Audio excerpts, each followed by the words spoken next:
UPSC ಕೇಂದ್ರ ಲೋಕಸೇವಾ ಆಯೋಗ ನಡೆಸುವಂಥ ಪರೀಕ್ಷೆಯ ಅಂತಿಮ ಒಂದು ಫಲಿತಾಂಶ ಪ್ರಕಟವಾಗಿದೆ. 958 ಅಭ್ಯರ್ಥಿಗಳ ಲಿಸ್ಟನ್ನು ನೋಡ್ತಾ ಇದ್ವಿ. ಅದರಲ್ಲೂ ನಮ್ಮ ಕರ್ನಾಟಕದ ಅಭ್ಯರ್ಥಿಗಳ ಲಿಸ್ಟ್ ನೋಡ್ತಾ ಇದ್ದರೆ ಸಿಕ್ಕಾಪಟ್ಟೆ ಖುಷಿ ಆಗ್ಬಿಡುತ್ತೆ ನಮಗೆ. ಯಾಕಂತ ಹೇಳಿದ್ರೆ ಪ್ರತಿ ಬಾರಿ ಕೂಡ ರಿಸಲ್ಟ್ ಬಂದಾಗ ನಮ್ಮ ಕನ್ನಡಿಗರು ಆಯ್ಕೆ ಆಗಿರ್ತಾರೆ. ಅದರಲ್ಲೂ ಕೂಡ ಹೆಮ್ಮೆಯ ಸಂಗತಿ ಅಂತ ಹೇಳಿದ್ರೆ ಪ್ರೈಮಸ್ ಅನ್ನುವಂಥ ಒಂದು ಯೂನಿವರ್ಸಿಟಿ ಏನಿದೆ, ಅಂದರೆ ಆ ಅಕಾಡೆಮಿ ಏನಿದೆ, ತರಬೇತಿ ಕೊಡುವಂಥ ಒಂದು ಸಂಸ್ಥೆ ಬಹಳ ಅಭ್ಯರ್ಥಿಗಳನ್ನು ತಮ್ಮ ಮೂಲಕ ಹುಟ್ಟು ಹಾಕ್ತಾ ಇದೆ. ಹಾಗಾಗಿನೇ ಈಗ ನಮ್ಮ ಅತಿಥಿಗಳು ಕೂಡ ಜಾಯ್ನ್ ಆಗಿದ್ದಾರೆ. ಅದರಲ್ಲೂ ಕರ್ನಾಟಕದಲ್ಲಿ ಸಾಕಷ್ಟು ಜನ ಏನು UPSC ತೇರ್ಗಡೆ ಆಗಿರುವಂಥ ಉದಾಹರಣೆಗಳಿದ್ದಾವೆ. ನೋಡಿ, IAS IPS ಮಾಡುವಂಥದ್ದು ಪ್ರತಿಯೊಬ್ಬರ ಕನಸಾಗಿರುತ್ತೆ. ಯಾರು ಗೌರ್ಮೆಂಟ್ ಜಾಬ್ ಬೇಕು ಅಂತ ಓದ್ತಾ ಇರ್ತಾರೆ ಅವರಿಗೆ ಸಹಜವಾಗಿ ಅದು ಕನಸು ಬರ್ತಾ ಇರುತ್ತೆ. ಅದರಲ್ಲೂ ಒಂದು ಶ್ರಮ ಇರುತ್ತಲ್ವ, ಎಫರ್ಟ್ ಹಾಕಲೇಬೇಕು, ಅದರ ಜೊತೆಗೆ ತಪಸ್ಸನ್ನು ಮಾಡಲೇಬೇಕು, ಮಣ್ಣು ಹೊರಲೇಬೇಕು, ಮತ್ತೆ ಮತ್ತೆ ಮತ್ತೆ ಪ್ರಯತ್ನವನ್ನು ಪಡಲೇಬೇಕು. ಆ ಪ್ರಯತ್ನವನ್ನು ಪಟ್ಟು ಈಗ ನಮ್ಮ ಜೊತೆಗೆ ಸಾಧಕರಾಗಿ ಆಯ್ಕೆಯಾಗಿ ನಮ್ಮ ಮುಂದೆ ಸಂದರ್ಶನಕ್ಕೆ ಬಂದಿದ್ದಾರೆ. ಅವ್ರನ್ನ ಕಾರ್ಯಕ್ರಮಕ್ಕೆ ನಾನು ಸ್ವಾಗತ ಮಾಡ್ತಾ ಇದ್ದೀನಿ. ನೋಡಿ, 661ನೇ ರ್ಯಾಂಕನ್ನು ಪಡೆದುಕೊಂಡಿರುವಂಥ ಚಂದನ್ ವೈ ಅವರು ನಮ್ಮ ಜೊತೆಗೆ ಜಾಯ್ನ್ ಆಗಿದ್ದಾರೆ. ಚಂದನ್, ನಿಮಗೆ ಅಭಿನಂದನೆಗಳು, ಕಾರ್ಯಕ್ರಮಕ್ಕೆ ಸ್ವಾಗತ. Thank you sir. ಎಸ್, ಹಾಗೆ ಮನೋಜ್ JS ಅಂತಿದ್ದಾರೆ. 389ನೇ ರ್ಯಾಂಕನ್ನು ಪಡೆದುಕೊಂಡು ನಮ್ಮ ಕನ್ನಡಿಗರ ಕೀರ್ತಿಗೆ ಅವರು ಪಾತ್ರರಾಗಿದ್ದಾರೆ. ಮನೋಜ್ ಅವರ ಕಾರ್ಯಕ್ರಮಕ್ಕೆ ಸ್ವಾಗತ, ಅಭಿನಂದನೆಗಳು ನಿಮಗೆ. ಹಾಗೆ ಪ್ರೈಮಸ್ ಅಕಾಡೆಮಿಯ ಡೈರೆಕ್ಟರ್ ಆಗಿರುವಂಥ ಕೃಪಾಲ್ ಸತ್ಯನಾರಾಯಣ ಅವರಿದ್ದಾರೆ. ಸರ್ ನಮಸ್ತೆ, ಕಾರ್ಯಕ್ರಮಕ್ಕೆ ಸ್ವಾಗತ ನಿಮಗೆ. ಹಾಗಾದರೆ ಈ ಪ್ರೈಮಸ್ ಅನ್ನುವಂಥ ಒಂದು ಅಕಾಡೆಮಿ ಏನಿದೆ, ಇದು IAS IPS ಸಾಕಷ್ಟು ಜನರನ್ನ ತಯಾರು ಮಾಡ್ತಾ ಇದೆ. ಕರ್ನಾಟಕದಲ್ಲಿ ಬೇರೆಲ್ಲೂ ಸಿಗದಂತಹ ಒಂದು ಫೆಸಿಲಿಟಿ ಆಗಿರ್ಬೋದು, ಫ್ಯಾಕಲ್ಟೀಸ್ ಆಗಿರ್ಬೋದು, ಅವ್ರಿಗೆ ಸ್ಟಡೀಸ್ ಆಗಿರ್ಬೋದು, ಇಲ್ಲಿ ಸಿಗ್ತಾ ಇದೆ ಅಂತ ಹೇಳಿದ್ರೆ ಖಂಡಿತ ಅದು ಖುಷಿ ವಿಚಾರ. ಹಾಗಾದರೆ ಹೇಗಿದೆ ಅದು ಒಂದ್ಸರಿ ನೋಡ್ಕೊಂಬರೋಣ. Welcome to Primus Civil Services Academy.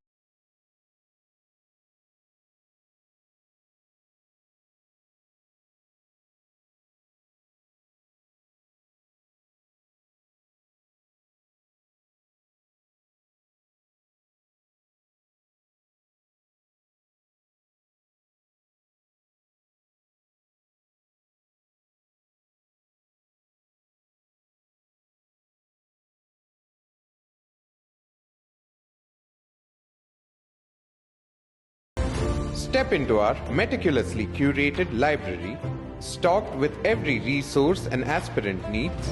These beautiful reading rooms are where knowledge becomes power. But learning here isn't confined to four walls. Read under the shade of our mulberry trees, debate under the open skies, share stories in vibrant community spaces. Here, every corner is a classroom, every movement an opportunity. The UPSC journey demands both mental stamina and physical wellness. Our sports facilities ensure you stay physically active and mentally sharp. Because success begins with a sense of belonging, our residential facilities maintain the highest standard of hygiene, spacious rooms, modern amenities, and dining facilities that serve deliciously balanced meals. Primus Civil Services Academy, where every facility, every space, every movement is designed for success. Your journey to serve the nation begins here, in a garden of excellence. ನೋಡಿದ್ರಲ್ವಾ, Primus ಅನ್ನುವಂಥ ಒಂದು academy ಇದೆ ಅಲ್ವಾ, ಸಿಕ್ಕಾಪಟ್ಟೆ ಸೌಲಭ್ಯಗಳನ್ನು ಹೊಂದಿರುವಂತಹ ಒಂದು ಸಂಸ್ಥೆಯಾಗಿದೆ. ದೊಡ್ಡ ಒಂದು ಮರವಾಗಿ ಬೆಳೆದಿದೆ ಅದು. ಸಾವಿರಾರು ಅಭ್ಯರ್ಥಿಗಳು ಕೂಡ ಅಲ್ಲಿ ಬರ್ತಾರೆ ಮತ್ತು ದೆಹಲಿಗಳಿಂದ, ಹೈದರಾಬಾದಿಂದ ಫ್ಯಾಕಲ್ಟೀಸನ್ನು ಕರೆಸ್ತಾರೆ. ಅವರು ನುರಿತಂತಹ ಒಂದು ತರಬೇತಿದಾರನ ಕರೆಸಿ ಅವರಿಗೆ ಕ್ಲಾಸಸ್ಗಳನ್ನು ನಡೆಸ್ತಾರೆ. ನಿಜಕ್ಕೂ ಈಗ ಆ ಪ್ರೈಮಸ್ ಅನ್ನುವಂಥ ಒಂದು ಅಕಾಡೆಮಿಗೆ ಇದು ಪ್ರೌಡ್ ಮೂಮೆಂಟ್ ಅಂತ ಹೇಳ್ಬೋದು. ಹಾಗಾದರೆ ನಾನು ಮಾತಾಡ್ತಾ ಹೋಗ್ತೀನಿ, ನಮ್ಮ ಕನ್ನಡಿಗರು ನಮಗೆ ಒಂದು ಹೆಸರನ್ನ ತಂದು ಕೊಡ್ತಾ ಇದ್ದಾರೆ. ಚಂದನ್ ವೈ ಅವರು ಮಾತಾಡ್ತಾರೆ. ಚಂದನ್ ಅವರೇ, ಸಿಂಗನಾಯಕನಹಳ್ಳಿ ಮೂಲತಃ ಅಲ್ವಾ, ಅಗ್ರಿಕಲ್ಚರ್ ಕುಟುಂಬ, ಬಡತನದಲ್ಲೇ ಬೆಳಿತೀರಿ. ಹೇಗೆ ನಿಮ್ಮ ಜರ್ನಿ ಹೇಗಿತ್ತು? ಮತ್ತು ಅದು ಸಣ್ಣ ವಯಸ್ಸಂತ ಕೇಳ್ಪಟ್ಟೆ ನಾನು, ಅತಿ ಚಿಕ್ಕ ವಯಸ್ಸಲ್ಲೇ ನೀವು ಈಗ ಪಾಸ್ ಔಟ್ ಆಗಿದ್ದೀರಿ. ನಿಮ್ಮ ಒಂದು ಪ್ರಿಪ್ರೇಷನ್ ಹೇಗಿರ್ತಾ ಇತ್ತು ಅಂತ? ಹೌದು ಸರ್, ನಾನು ಪ್ರಿಪರೇಷನ್ ಸ್ಟಾರ್ಟ್ ಮಾಡಿದ್ದು 2020ರಲ್ಲಿ ಸರ್. ಓಕೆ. ಅಲ್ಲಿಂದ ನಾನು ಕಂಟಿನ್ಯೂಸ್ ಆಗಿ ಓದ್ಕೊಂಡು ಬಂದಿದ್ದೀನಿ. ಆ್ಯಂಡ್ ನಾನು ಮೂಲತಃ USB GKVK ವಿದ್ಯಾರ್ಥಿ ಸರ್. 2023ಯಲ್ಲಿ ನಾನು ಅಗ್ರಿಕಲ್ಚರಿಂದ ಗ್ರ್ಯಾಜುಯೇಟ್ ಆದೆ. 2023ಇಂದ ಸತತವಾಗಿ ಪ್ರಯತ್ನ ಪಟ್ಟು ಲಾಸ್ಟ್ ಇಯರ್ ಇಂಟರ್ವ್ಯೂವರೆಗೂ ಹೋಗಿದೆ ಸರ್. ಫೈನಲ್ ಕಟ್ ಆಫಲ್ಲಿ ಮಿಸ್ ಆಗಿತ್ತು. ಈ ಸತಿ ದೇವರ ಆಶೀರ್ವಾದ, ನಮ್ಮ ಅಪ್ಪ ಅಮ್ಮನ ಆಶೀರ್ವಾದ ಮತ್ತು ನನ್ನ ಫ್ರೆಂಡ್ಸ್ ಸಪೋರ್ಟಿಂದ ಎಲ್ಲ ಕೂಡಿ ಬಂದು ನನಗೆ ಈ ಎಕ್ಸಾಮಲ್ಲಿ ಒಂದು ಸಕ್ಸಸ್ ಅಂತ ಸಿಕ್ಕಿದೆ ಸರ್. ನಿಜ ನಿಜ. ಅಂದರೆ ಈಗ ನಿಮ್ಮದು ಎಷ್ಟನೇ ಅಟೆಂಪ್ಟ್ ಇದು? ಹಾಂ ಸರ್ ನಂದು ಇದು 3rd ಅಟೆಂಪ್ಟ್ ಸರ್. 2 ಮೇನ್ಸ್ ಬರ್ದಿದ್ದೀನಿ, ಇದು 2nd ಇಂಟರ್ವ್ಯೂ ಸರ್. ನಿಜಕ್ಕೆ 661 ಅಂತ ಹೇಳಿದ್ರೆ ಅದು ಸಾಮಾನ್ಯ ಮಾತೇ ಅಲ್ಲ. ಅದು ಕರ್ನಾಟಕದ ಪಾಲಿಗೆ ನೀವೇ ಟಾಪರ್ಸ್ ಈಗ ನಮಗೆ. ಹಾಗಾಗಿನೇ ಈಗ ಮೊದಲು ಆ ವಿಚಾರವನ್ನು ಕೇಳಿದಾಗ ಎಷ್ಟು ಖುಷಿ ಇತ್ತು ಫ್ಯಾಮಿಲಿಗೆ ಹಾಗೆ ಫ್ರೆಂಡ್ಸ್ಗೆ ನಿಮಗೆ? ಸರ್ ನಮ್ಮ ಅಪ್ಪ ಅಮ್ಮ ತುಂಬ ಖುಷಿಪಟ್ಟರು ಸರ್. ನನಗಂತೂ ತುಂಬ ಖುಷಿ ಆಯಿತು. ನನಗಿಂತ ಜಾಸ್ತಿ ನಮ್ಮ ಅಪ್ಪ ಅಮ್ಮ ನನ್ನ ಫ್ರೆಂಡ್ಸೇ ಜಾಸ್ತಿ ಖುಷಿಪಟ್ಟರು ಸರ್. ನನಗೂ ತುಂಬ ಖುಷಿ ಆಯಿತು. ನಾನು ಆ ಟೈಮಲ್ಲಿ ದೇವಸ್ಥಾನದಲ್ಲಿದ್ದಾಗ ರಿಸಲ್ಟ್ ನೋಡಿದೆ, ತುಂಬ ಖುಷಿ ಆಯಿತು ಸರ್. ಓಕೆ. ಈಗ ಸಹಜವಾಗಿ ಆಯ್ಕೆಗಳಂತ ಇದಿರುತ್ತೆ, IPS, IAS, IFS ಅಂತೇಳಿ.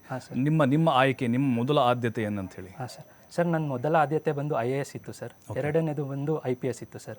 ನೆಕ್ಸ್ಟು IRS ಕಸ್ಟಮ್ಸ್ ಮತ್ತು IRS IT ಇತ್ತು ಸರ್.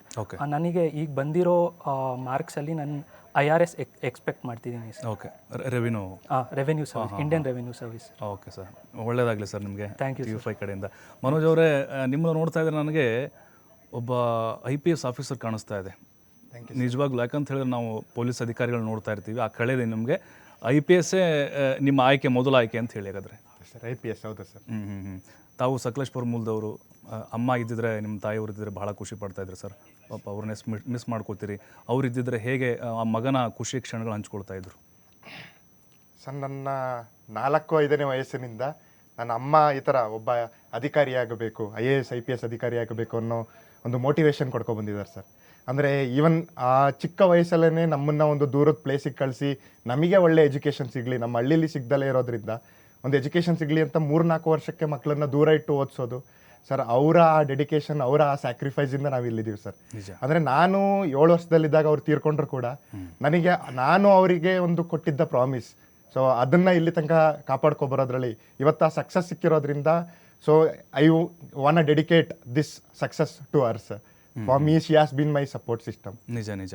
ತಾವು ಅಷ್ಟೇ ಮನೋಜ್, ಬಡತನದಲ್ಲಿ ಬೆಳೆದಿರ್ತೀರಿ, ಸೂರತ್ಕಲಲ್ಲಿ ಓದ್ತೀರಿ, ಅದಾದಮೇಲೆ ಈ IPS IAS ಕನಸನ್ನು ಕಾಣ್ತೀರಿ. ಅಂದರೆ ಅಷ್ಟು ಈಸಿ ಅಲ್ಲ, ನಮ್ಗೆ ಗೊತ್ತಿದೆ. ಇದು ಮಣ್ಣು ಹೊರಬೇಕು, ಕಠಿಣ ಎಫರ್ಟ್ ಬೇಕೇ ಬೇಕು. ನಿಮ್ಮ ಪ್ರಿಪ್ರೇಷನ್ ಹೇಗಿರ್ತಾ ಇತ್ತು ಹಾಗಾದರೆ? ಸರ್ ನನಗೆ ಒಂದು ಜವಾಹರ್ ನವೋದಯ ವಿದ್ಯಾಲಯ ಹಾಸನದಲ್ಲಿ ಓದಿದ್ದೆ ಸರ್. ಅಲ್ಲಿಂದನೇ ಆ ಜವಾಹರ್ ನವೋದಯ ವಿದ್ಯಾಲಯದಲ್ಲಿ ಇರೋ ಒಂದು ಸಪೋರ್ಟ್ ಸಿಸ್ಟಮ್, ಅಲ್ಲಿ ನಮ್ಮನ್ನು ರೆಡಿ ಮಾಡೋ ವಿಧಾನ ಇದೆಯಲ್ಲ, ಸೊ ಅದು ನನಗೆ ಕ್ಲಾಸ್ 11th 12th ಇದ್ದಾಗಲೇ ಕೂಡ ನಮ್ಮ ಸರ್ ನನಗೆ ಮೋಟಿವೇಟ್ ಮಾಡಿದರು. ಅವರು ಈ ಥರ IAS IPS ಬಗ್ಗೆ ಇನ್ನೂ ಕ್ಲಾರಿಟಿ ಕೊಟ್ಟಿದ್ದರು. ಸೊ ನಾನು ಈವನ್ ನವೋದಯದಲ್ಲೂ ಕೂಡ ಫ್ರೀಯಾಗಿ ಓದಿದೆ. ಇವನ್ NITK ಸೂರತ್ಕಲ್ ಕೂಡ ನನಗೆ ವಾಹನಿ ಅಂತ ಒಂದು ಸ್ಕಾಲರ್ಶಿಪ್ ಸಿಕ್ತು ಸರ್. ಅದರಿಂದಾಗಿ ಅಲ್ಲೂ ಕೂಡ ಫ್ರೀಯಾಗಿ ಓದಿದೆ. ಸೊ ಅದಾದ್ಮೇಲಿಂದ ಅಂದರೆ ನಾನು 2023ರಿಂದ ಪ್ರಿಪ್ರೇಷನ್ ಸ್ಟಾರ್ಟ್ ಮಾಡಿದೆ. ಸೊ 3 ಮೇನ್ಸ್ ಬರ್ದಿದ್ದೇನೆ ಸರ್. ಆ್ಯಂಡ್ ಇದು 2ನೇ ಇಂಟರ್ವ್ಯೂ ಸರ್. ಸೊ 2ನೇ ಇಂಟರ್ವ್ಯೂ ಅಲ್ಲಿ ಒಂದು ಒಳ್ಳೆ ರ್ಯಾಂಕ್ ಬಂದಿದೆ. ಓಕೆ ಸರ್, ಈಗ ನಾನು ಪ್ರೈಮಸ್ ಅದು ಅಕಾಡೆಮಿ ಬಗ್ಗೆ ಕೇಳಬೇಕು. ಅದರ ಒಂದು ಗೈಡೆನ್ಸ್ ಆಗಿರ್ಬೋದು, ಅವರ ಪ್ರತಿಯೊಂದು ಹಂತದಲ್ಲೂ ನಿಮ್ಮ ಜೊತೆಗಿದ್ದ ಆ ಕ್ಷಣಗಳು, ಆ ಮೂಮೆಂಟ್ ಹೇಗಿತ್ತು, ಅವರ ಸಪೋರ್ಟ್ ಸರ್? ಸರ್ ನಾನು 2023 ಸ್ಟಾರ್ಟಿಂಗ್ ಮಾಡಿದಾಗ ನಾನು ಏನು ಫೌಂಡೇಶನಲ್ ಕೋಚಿಂಗ್ ಆ ಥರ ಏನು ತಗೊಂಡಿರಲಿಲ್ಲ ಸರ್. ಸೊ ನನಗೇನಿಸ್ತು, ನಾನು ಲಾಸ್ಟ್ ಇಯರ್ ಇಂಟರ್ವ್ಯೂ ಕೊಟ್ಟಿದ್ರು ಕೂಡ ನನ್ನ ಆಪ್ಷನಲ್ ಸ್ಕೋರ್ ತುಂಬ ಕಮ್ಮಿ ಇತ್ತು ಸರ್. ಸೊ ಪಬ್ಲಿಕ್ ಅಡ್ಮಿನಿಸ್ಟ್ರೇಷನ್ನಲ್ಲಿ. ಸೊ ಅಲ್ಲಿ ನನಗೆ ಕೃಪಾಲ್ ಸರ್ ಮಾಡಿದ್ದ ಒಂದು ಗೈಡೆನ್ಸ್, ಮತ್ತೆ ಇಂಟರ್ವ್ಯೂ ಟೈಮಲ್ಲೂ ಕೂಡ ನನ್ನ ಜೊತೆ ಪ್ರತಿದಿನ ಕೂತ್ಕೊಂಡು 1 hour ನನ್ನ ಪರ್ಸ್ನಾಲಿಟಿ ಡೆವಲಪ್ಮೆಂಟ್ ಮೇಲೆ ವರ್ಕ್ ಮಾಡಿದ್ರು ಸರ್. ಸೊ ಅದರಿಂದ ನನಗೆ ಲೈಕ್ ಇಂಟರ್ವ್ಯೂಲ್ಲೂ ಕೂಡ ನನಗೆ ಲೈಕ್ ಇನ್ನೂ ಮಾರ್ಕ್ಸ್ ಬಂದಿಲ್ಲ, ಆದರೂ ಕೂಡ ಇಂಟರ್ವ್ಯೂಯಲ್ಲಿ ಚೆನ್ನಾಗಿ ಮಾಡಿದ್ದೀನಿ ಒಂದು ಕಾನ್ಫಿಡೆನ್ಸ್ ಬಂದಿದೆಯಲ್ಲ ಸರ್, ಅದು ನಾನು ಕೃಪಾಲ್ ಸರಿಗೆ ಸಲ್ಲಿಸೋದಕ್ಕೆ ಇಷ್ಟಪಡ್ತೀನಿ. ನಿಜ. ಎಸ್ ಕೃಪಾಲ್ ಸರ್, ಪ್ರೈಮಸ್ ನಿಜಕ್ಕೂ ಗ್ರೇಟ್ ಮೂಮೆಂಟ್ ಇದು. ಯಾಕಂದರೆ ನನಗೆ ಅನ್ನಿಸ್ತಾ ಇದೆ ಆ ಒಂದು ಹೆಸರಲ್ಲೇ ಒಂದು ಏನೋ ಇದೆ ಸರ್. ಯಾಕಂದರೆ ನೂರಾರು ಇಂತಹ ಪ್ರತಿಭೆಗಳನ್ನು ಹುಟ್ಟು ಹಾಕ್ತಾ ಇದ್ದೀರಿ, ಸಾಮಾಜಿಕ ಸೇವೆ ಮಾಡ್ತಾ ಇದ್ದೀರಿ ತಾವು. ಅಂದರೆ ಈ ಪ್ರೈಮಸ್ ಹುಟ್ಕೊಂಡಿದ್ದು ಹೇಗೆ ಸರ್? ಅಂದರೆ ಎಲ್ಲಿಂದ ಶುರುವಾಯಿತು ಜರ್ನಿ, ಮತ್ತು ಈಗ ಯಾವ ಲೆವೆಲ್ಗೆ ಬಂದು ನಿಂತಿದೆ ಸರ್? ಸರ್ ಪ್ರೈಮಸ್ ಅನ್ನೋದು ಸ್ಟಾರ್ಟ್ ಆದಾಗ ಮೇಯ್ನ್ಲಿ ಈ ಸ್ಟೂಡೆಂಟ್ಸು ಏನಾಗುತ್ತೆ ಅಂದರೆ ಡಿಗ್ರಿ ಆದಮೇಲೆ students it's a working age, ಕೆಲ್ಸಕ್ಕೆ ಹೋಗ್ಬೇಕಾಗಿರೋ ಇದು. ಆದರೆ UPSCಗೆ ಇಳಿದಾಗ ಜನರಲಿ 2-3 ವರ್ಷ ತಗೊಳುತ್ತೆ. ಅದಕ್ಕೆ ನಾವು ಏನು ಮಾಡಿದ್ವಿ ಅಂದರೆ ಪ್ರೈಮಸ್ಸಲ್ಲಿ ಈ ಹುಡುಗರು ಎಸ್ಪೆಷಲಿ ಯಾರು ಕಷ್ಟದಲ್ಲಿರ್ತಾರೆ ಅವ್ರಿಗೆ ಒಂದು ಎನ್ವಿರಾನ್ಮೆಂಟ್ ಕ್ರಿಯೇಟ್ ಮಾಡಿದ್ವಿ. ಫಸ್ಟು ಬನ್ನಿ, ನಿಮ್ಮದು ಹಾಸ್ಟೆಲ್ಲು, ನಿಮ್ಮದು ಎಲ್ಲ ನಾವು ನೋಡ್ಕೋತೀವಿ, ಫುಡ್ಡಿಂದ ಹಿಡಿದು ಎಲ್ಲ ನೋಡ್ಕೋತೀವಿ. ಒಂದು ಎಕೋಸಿಸ್ಟಮ್ ಅಂತ ಒಂದು ಕ್ರಿಯೇಟ್ ಮಾಡಿದ್ವಿ. ಎಲ್ಲಿ ಎಲ್ಲ ಫೋಕಸ್ ಸ್ಟೂಡೆಂಟ್ಸ್ ಒಂದು 30-35 ಜನ ಬಂದು ಕೂತ್ಕೊಂಡು ಜೊತೆಗೆ ಓದಿ ಎಲ್ಲರೂ ಅವ್ರನ್ನ ಪುಷ್ ಮಾಡಿಕೊಂಡು ಹಂಗೆ ಒಂದು ಗೈಡೆನ್ಸ್ ಕೊಟ್ಟು ಬೆಳಿಬೇಕು ಅಂತ ಫಸ್ಟು ಈ ಥರ ಸ್ಟಾರ್ಟ್ ಆಯಿತು. ಅದಾದಮೇಲೆ ಸ್ಲೋ ಆಗಿ ಇದು ಪೂರ್ಣತಃ ಒಂದು ಅಕಾಡೆಮಿ ಆಗಿದೆ. ಆದರೆ ಮೇನ್ ಪ್ರೈಮಸ್ದು ಕೋರ್ ಸ್ಟ್ರೆಂತ್ ಅನ್ನೋದು ಅದೇ ಒಂದು ಒಳ್ಳೆ ಎಕೋಸಿಸ್ಟಮ್ ಅಂತ ಒಂದು ಕ್ರಿಯೇಟ್ ಆಗುತ್ತೆ. ಎಲ್ಲ ಸ್ಟೂಡೆಂಟ್ಸು ಅದು ಬರೀ ಕರ್ನಾಟಕದವರೇ ಅಲ್ಲ, ತಮಿಳ್ನಾಡಿಂದ ಬರ್ತಾರೆ, ಉತ್ತರ ಪ್ರದೇಶದಿಂದ ಬರ್ತಾರೆ, ಬಿಹಾರಿಂದ ಬರ್ತಾರೆ, ಅಲ್ಲೂ ಕೂಡ ಸುಮಾರು ರ್ಯಾಂಕ್ಸ್ ಬಂದಿದ್ದಾರೆ. ಅವ್ರ ಓನ್ BPSC, UPPSC, TNPSC ಅಲ್ಲೂ ರ್ಯಾಂಕ್ಸ್ ಬಂದಿದ್ದಾರೆ. ಏನಂದರೆ ಇದೊಂದು ಎಕೋಸಿಸ್ಟಮು, ಒಂದು ಗೈಡೆನ್ಸ್ ಸಿಸ್ಟಮ್ ಏನು ಕ್ರಿಯೇಟ್ ಆಗಿದೆ ಅದು ಅವ್ರಿಗೆ ತುಂಬ ಹೆಲ್ಪ್ ಮಾಡ್ತಾ ಇದೆ. ಅಲ್ಲಿಂದ ಇವತ್ತು ರೆಸಿಡೆನ್ಷಿಯಲ್ ಕೋಚಿಂಗ್ ಅಂತ ನಾವು ಸ್ಟಾರ್ಟ್ ಮಾಡಿದ್ದೀವಿ ಸರ್. ನಿಜ ನಿಜ. ಅಲ್ಲಿ ನಿಮ್ಮ ಕೊಡುಗೆ ಏನಿದೆ, ನಿಮ್ಮ ಪಾತ್ರ ಬಹಳ ಇಂಪಾರ್ಟೆಂಟ್ ಆಗುತ್ತೆ ಇಲ್ಲ. ಯಾಕಂದರೆ ಅಷ್ಟು ಸುಲಭ ಇಲ್ಲ ಸರ್. IPS IAS ಮನೇಲಿ ಕೂತ್ಕೊಂಡು ಓದಿ ನಾವು ಪಾಸ್ಔಟ್ ಆಗ್ತೀವಿ ಅಂತ ಹೇಳಿದ್ರೆ ಭಾಳಷ್ಟು ಜನ ಟ್ರೈ ಮಾಡ್ತಿರ್ತಾರೆ. ಬಟ್ ಅದು ಆ ಪುಷ್ ಮಾಡೋದಿದೆಯಲ್ಲ, ಅದು ಕ್ರೆಡಿಟ್ ನಿಮ್ಗೆ ಸಲ್ಲಬೇಕು ಅಂತ ಓವರಾಲ್. ಸರ್ ನಾನು ಏನು ಹೇಳ್ತೀನಿ ಅಂದರೆ, ಇಲ್ಲಿ ನಾನು ಆ್ಯಕ್ಚುಲಿ ಇನ್ಫ್ಯಾಕ್ಟ್ ಮನೋಜ್ ಹತ್ರ ಅದನ್ನೇ ಡಿಸ್ಕಸ್ ಮಾಡ್ತಿದ್ದೆ. ನಾವು ಮಾರ್ಗ ತೋರಿಸ್ಬೋದು ಸರ್, ಅಲ್ಲಿ ಇಲ್ಲಿ ಒಂಚೂರು ಮಾರ್ಗ ತೋರಿಸ್ಬೋದು. ಅದನ್ನು ನಡೆಯೋದು ಸ್ಟೂಡೆಂಟ್ಸ್ದು ಅವ್ರ ಮೇಲೆ ಹೋಗುತ್ತೆ sir. Correct correct. Mainly students ಅವ್ರು ಯಾವಾಗ ಆ ಸಂಕಲ್ಪ ಮಾಡ್ಕೋತಾರೆ ನಾನು ಮಾಡೇ ಮಾಡ್ತೀನಿ ಅಂತ, ಆ ಮನೋಧೈರ್ಯದ ಮೇಲೆ ರ್ಯಾಂಕ್ ಅನ್ನೋದು ಬರುತ್ತೆ. ಏನಂದರೆ ಮಾರ್ಗದರ್ಶನ ಅದು ಇಂಪಾರ್ಟೆಂಟ್, ಅದು ನಾನು ಒಪ್ಕೋತೀನಿ. ಮಾರ್ಗ ತೋರಿಸೋದು, ಯಾಕಂದರೆ UPSC ಎಂಥ ವಾಸ್ಟ್ ಫೀಲ್ಡ್ ಅಂದರೆ ಮುಳುಗೋಗ್ತಾರೆ ಸುಮಾರು ಜನ ಸ್ಟೂಡೆಂಟ್ಸು. ಎಲ್ಲಿ ಹೋಗಬೇಕು, ಯಾವ ರೀತಿ ಮಾಡಬೇಕು, ಹೆಂಗೆ ಮಾಡಿದರೆ ನನ್ನ ಮಾರ್ಕ್ಸ್ ಇಂಪ್ರೂವ್ ಆಗುತ್ತೆ, ಏನು ಫೈನರ್ ಆಸ್ಪೆಕ್ಟ್ಸ್ ಗೊತ್ತಾಗಲ್ಲ ಹುಡುಗರಿಗೆ. ಕರೆಕ್ಟ್. ಅಲ್ಲಿ sometimes guidance is very vital. ನಿಜ, ಅದು ನೀಡ್ ಇದ್ದೇ ಇರುತ್ತೆ ಸರ್. ಆ್ಯಕ್ಚುಲಿ ಹೌದು. ನಮ್ಮ ಜೊತೆಗಿದ್ದಾರೆ ಚಂದನ್ ಹಾಗೆ ಮನೋಜ್ ಅವರು, ಸಾಧಕರು ಅಂತ ಹೇಳ್ತಾ ಇದ್ದೀವಿ. ಯಾಕಂತ ಹೇಳಿದ್ರೆ ಆಲ್ಮೋಸ್ಟು IAS IPS ಎಲ್ಲ ಸಿವಿಲ್ ಸರ್ವಿಸ್ ಎಕ್ಸಾಮ್ ಪಾಸ್ ಆದಂಥವ್ರು ಬಡತನದ ಬೇಗೆಯಲ್ಲಿ ಬಂದಂಥವ್ರು ಜಾಸ್ತಿ ಇರ್ತಾರೆ. ಎಫೆಕ್ಟ್ ಸಿಕ್ಕಾಪಟ್ಟೆ ಇರುತ್ತೆ. ಆದರೆ ನೋಡಿ, ಈಗ ಯಾವುದೋ ಒಂದು ಕೆಲಸ ಮಾಡಿಕೊಂಡು ಮಾಡ್ತಿರ್ತಾರೆ, ಅಥವಾ ವೈದ್ಯರಾಗಿರ್ತಾರೆ, ಇನ್ನೊಂದೇನೋ ಪ್ರೊಫೆಸರ್ ಆಗಿರ್ತಾರೆ. ಆದರೆ ಸಣ್ಣ ವಯಸ್ಸಲ್ಲೇ ಈ ಸಾಧನೆ ಮಾಡಿದಂಥವ್ರು ಬೆರಳೆಣಿಕೆ ಎಷ್ಟು ಜನ ಸಿಗ್ತಾರೆ ನಮಗೆ. ಅವರು ಈಗ ಮನೋಜ್ ಹಾಗೆ ನಮ್ಮ ಚಂದನ್ ಅಂತ ಹೇಳ್ಬೋದು. ಚಂದನ್, ಈಗ ನೀವು ಹೇಳ್ತಾ ಇದ್ರಿ ಯಾವ ರೀತಿ ನಿಮ್ಮ ಪ್ರಿಪ್ರೇಷನ್ ಇತ್ತು ಅಂತೇಳಿ. ಈಗ ಮತ್ತು ಪ್ರೈಮಸ್ ಅನ್ನುವಂಥ ಒಂದು ಅಕಾಡೆಮಿ ಬಗ್ಗೆ ಬರೋದಾದರೆ, ನಾವು ಸಪೋರ್ಟ್ ನೀವು ಹೇಳ್ತಾ ಇದ್ರಿ, ಈ ಇಕೋಸಿಸ್ಟಮ್ ಆಗಿರ್ಬೋದು ಮತ್ತು ಆ ಸಪೋರ್ಟಿಂಗ್ ಆಗಿರ್ಬೋದು, ಅದೆಲ್ಲ ಹೆಂಗಿರ್ತಿತ್ತು ಅಂತ ಹೇಳಿ ಓವರಲ್ ಆಗಿ. ಸರ್ ಬೇಸಿಕಲಿ ಪ್ರೈಮಸ್ ಬಂದು ನಮ್ಮ ಮನೆ ಹತ್ರ ಇರೋ ಒಂದು ಅಕಾಡೆಮಿ ಸರ್. ಓಕೆ. ನಾನು 2024 ನಂದು ಫೈನಲ್ ಲಿಸ್ಟಲ್ಲಿ ಹೆಸರು ಬರದೇ ಇರೋ ಟೈಮಲ್ಲಿ ನನಗೊಂದು ನನ್ನ ಕಂಪ್ಲೀಟ್ ಪ್ರಿಪರೇಷನ್ ಮನೇಲೇ ಮಾಡಿದ್ರಿಂದ ನನಗೊಂದು ಎನ್ವಿರಾನ್ಮೆಂಟ್ ಬೇಕಿತ್ತು ಸರ್ ಓದೋಕ್ಕೆ. So I enrolled in Primus library residential ಅಂತ ಎನ್ರೋಲ್ ಮಾಡಿದೆ sir. But I was staying in my home, but I was studying in the library sir. ಲೈಬ್ರರಿಯಲ್ಲಿ ಹೋಗ್ಬಿಟ್ಟು ಅಲ್ಲಿ ತುಂಬ ಜನ ಸೀನಿಯರ್ಸ್ ಇದ್ದಾರೆ ಸರ್. ಅವ್ರದ್ದೆಲ್ಲ ಒಳ್ಳೆ ಎನ್ವಿರಾನ್ಮೆಂಟ್ ಇದೆ ಸರ್ ಓದೋಕ್ಕೆ ಲೈಬ್ರರಿಯಲ್ಲಿ. ಮತ್ತು ಏನಾದರೂ ಡೌಟ್ಸ್ ಬಂದರೆ ಅಲ್ಲೇ ಮೆಂಟರ್ಸ್ ಇರ್ತಾರೆ, ಅವರಿಗೂ ಕೇಳ್ಬೋದು. ಆ್ಯಂಡ್ ಲೈಬ್ರರಿಯಲ್ಲಿ ತುಂಬ ಜನ ಸೀನಿಯರ್ಸು ಮತ್ತು ಫ್ರೆಂಡ್ಸ್ ಇದ್ದಿದ್ದರಿಂದ ಅವ್ರ ಜೊತೆ ಪ್ರಿಪೇರ್ ಆಗೋಕ್ಕೆ ನನಗೆ ಒಂದು ಮಾರಲ್ ಸಪೋರ್ಟ್ ಥರ ಸಿಕ್ತು ಸರ್. ಎಲ್ಲರೂ ಒಟ್ಟಿಗೆ ಎಕ್ಸಾಮ್ ಪ್ರಿಪೇರ್ ಆಗ್ತಿದ್ದರಿಂದ ಆ ಕಾಂಪಿಟೇಟಿವ್ ಸ್ಪಿರಿಟ್ ಕೂಡ ಬೆಳೀತು ಅಂತ ಅನಿಸ್ತು. ಅದರಿಂದ ತುಂಬ ಉಪಯೋಗ ಆಯಿತು ಸರ್ ನಂಗೆ ಲೈಬ್ರರಿ ಫೆಸಿಲಿಟಿ. ಓಕೆ. ಅಂದ್ರೆ ನೀವು ಹೇಳ್ತಿರೋದು ಪ್ರೈಮಸ್ ಅದು ಅಟ್ಮಾಸ್ಫಿಯರ್ ಹಂಗಾಗುತ್ತೆ ಅಂತ ನಿಮಗೆ, ಆ ವಾತಾವರಣ ನಿಮಗೆ ಏನೋ ಒಂದು ಮಾಡ್ಬೇಕಂತ ಅನ್ಸುತ್ತೆ. ಹೌದು ಸರ್. ತುಂಬ ಜನ ಅಲ್ಲಿ ಸಿವಿಲ್ ಸರ್ವಿಸಸ್ ಪ್ರಿಪೇರ್ ಆಗಿದ್ದಾರೆ ಸರ್. ಎಲ್ಲರೂ ಆಲ್ಮೋಸ್ಟ್ ಮೇನ್ಸ್ ಕೊಟ್ಟಿದ್ದಾರೆ ಮತ್ತು ತುಂಬ ಎಕ್ಸ್ಪೀರಿಯನ್ಸ್ಡ್ ಇದ್ದಾರೆ. ನಮಗಿಂತ ವಯಸ್ಸಲ್ಲಿ ತುಂಬ ದೊಡ್ಡವರು ಇದ್ದಾರೆ, ತುಂಬ ಎಕ್ಸ್ಪೀರಿಯನ್ಸ್ಡ್ ಇದ್ದಾರೆ. ಅವ್ರ ಹತ್ರದಿಂದ ಕಲಿಯೋಕ್ಕೆ ತುಂಬ ಇರುತ್ತೆ ಸರ್. ಅವ್ರ ಹತ್ರದಿಂದ ಎಲ್ಲ ಕಲಿತು ಅದು ತುಂಬ ಯೂಸ್ ಆಯಿತು ಸರ್ ನನ್ನ ಪ್ರಿಪರೇಷನಲ್ಲಿ. ನಿಜ ನಿಜ ನಿಜ. ಈಗ ನೋಡಿ, ಕರ್ನಾಟಕದಲ್ಲಿ ನಾವೆಷ್ಟೋ ಅಕಾಡೆಮಿಗಳು ನೋಡಿದ್ದೇವೆ, IAS IPS ತರಬೇತಿ ಕೇಂದ್ರ ನೋಡಿದ್ದೇವೆ. ಬಟ್ ಈ ಎಲ್ಲ ರೆಸಿಡೆಂಟಿಯಲ್ಲಿ ಎಲ್ಲ ಕೊಟ್ಟು ನಿಮಗೆ ಆ ಪುಷ್ ಮಾಡೋದಿದೆಯಲ್ಲ, ಅಥವಾ ಗೈಡೆನ್ಸ್ ಕೊಡೋದು ಮತ್ತು ಮೆಂಟರ್ಶಿಪ್ ನೀವು ಹೇಳ್ತಾ ಇದ್ರಿ, ಅದು ನಿಜಕ್ಕೂ ಅಪರೂಪ ಅಂತ ಹೇಳ್ಬೋದು. ಈ ಒಂದು ಅಕಾಡೆಮಿ ನೋಡಿದ್ರೆ ನಿಮ್ಗೆ ಹಂಗೆ ಅನಿಸ್ತಾ? ಹೌದು ಸರ್. ಹೌದು ಸರ್, ಇದು ಅಪರೂಪನೇ ಸರ್. ಈ ಥರದ್ದು ನನಗೆ ಮನೆ ಹತ್ರನೇ ಲೈಬ್ರರಿ ಫೆಸಿಲಿಟಿ ಮತ್ತು ಈ ಥರ ರೆಸಿಡೆನ್ಷಿಯಲ್ ಪ್ರೋಗ್ರಾಮ್ ತುಂಬ ಕಡಿಮೆ ಇದೆ ಸರ್ UPSC ಎಕೋಸಿಸ್ಟಮಲ್ಲಿ. ಕರೆಕ್ಟ್. ಸೊ ತುಂಬ ಯೂಸ್ ಆಗಿತ್ತು ಸರ್ ನನಗೆ. ಓಕೆ. ಈಗ ನೀವು ಹೇಳ್ತಾ ಇದ್ರಿ ಆಗಲೇ ನಿಮ್ಮ ತಯಾರಿ ಹೆಂಗಿರ್ತಾ ಇತ್ತು ಅಂತೇಳಿ. ಹೌದು ಸರ್. ಈಗ ಅಪ್ಕಮಿಂಗ್ ಓದ್ತಾ ಇರ್ತಾರೆ, ಸಹಜವಾಗಿ ಡ್ರೀಮ್ ಇರುತ್ತೆ ಅದು IPS IASದು. ಅಂದರೆ ಸ್ಟಡಿ ನಿಮ್ದು ಹೇಗೆ ನೀವು ರೆಡಿ ಮಾಡ್ಕೋತಿದ್ರಿ ಅಂತ ಒಂದು ಮ್ಯಾಪ್ ರೆಡಿ ಮಾಡ್ಕೋಬೇಕು, ಅದಷ್ಟು ದಿನ ನಾವು ಓದಬೇಕು ಅಥವಾ ಇಷ್ಟು ಗಂಟೆ ಓದಬೇಕು, ಅದು ನಿಮ್ದು ಹೇಗೆ ಡೈಲಿ ರೂಟೀನ್ ಹೇಗಿರ್ತಾ ಇತ್ತು? ಹಾಂ ಸರ್, ನಾನು ಹವರ್ ಅಂತ ಓದ್ತಿರಲಿಲ್ಲ ಸರ್, ಟಾರ್ಗೆಟ್ಸ್ ಇಟ್ಕೊಂಡು ಓದ್ತಿದ್ದೆ. ಬೇಸಿಕಲಿ ನಾನು ಎಲ್ಲ ಟಾಪರ್ಸ್ ಎಲ್ಲ ಏನು ಹೇಳ್ತಾರೆ ಆಲ್ಮೋಸ್ಟ್ ಅದೇ ಫಾಲೋ ಮಾಡಿದ್ದೀನಿ ಸರ್. ಅಂದರೆ PYQ ಅನಾಲಿಸಿಸ್ ಮಾಡೋದಾಗಿರ್ಬೋದು, ಸಿಲಬಸ್ ಓರಿಯೆಂಟೆಡ್ ಓದೋದಾಗಿರ್ಬೋದು, ಸ್ಮಾರ್ಟ್ ವರ್ಕ್ ಅಂತ ಇದೆ ಸರ್. ಸ್ಮಾರ್ಟ್ ವರ್ಕ್ ಅಂದರೆ ಆನ್ಸರ್ಸ್ ಬರೆಯೋದು ಮತ್ತು ಅನಲೈಸ್ ಮಾಡೋದು, ಅದನ್ನು ಟಾಪರ್ಸ್ ಕಾಪಿಗೆ ಕಂಪೇರ್ ಮಾಡೋದು, ಈ ಥರ ಎಲ್ಲ ಮಾಡಿ ನನಗೆ ತುಂಬ ಯೂಸ್ ಆಗಿದೆ ಅಂತ ಅನಿಸ್ತು ಸರ್. ನಿಜ ನಿಜ ನಿಜ, ಹಂಗೆ ಅನಿಸುತ್ತೆ. ಮನೋಜ್, ಈಗ ನೀವು ಯಾಕೆ ಇದನ್ನ ಸಿವಿಲ್ ಸರ್ವಿಸೇ ಯಾಕೆ ನಾನು ಚಾಯ್ಸ್ ಮಾಡಿ ಯಾಕೆ ಆಯ್ಕೆ ಮಾಡಬೇಕಂತ ಅನಿಸ್ತು ನಿಮಗೆ? ಸರ್, ನಾನು ನವೋದಯದಲ್ಲಿ ಓದಿದ್ದು, ಹಾಗೆ ಅದಾದಮೇಲೆ ನೇಟಿಕೆ ಸುರತ್ಕಲ್ಲಲ್ಲಿ ಓದಿದೆ ಸರ್. ಇಂಡಿಯಾಸ್ ಬೆಸ್ಟ್ ಇನ್ಸ್ಟಿಟ್ಯೂಟ್ಸ್ ಅವು. ಸೊ ನನಗೇನು ಅನ್ನಿಸ್ತು, ನಾನು ಚಿಕ್ಕ ವಯಸ್ಸಿಂದ ಒಂದು ಹಳ್ಳಿಯಿಂದ ಬಂದು I have seen the power of education sir.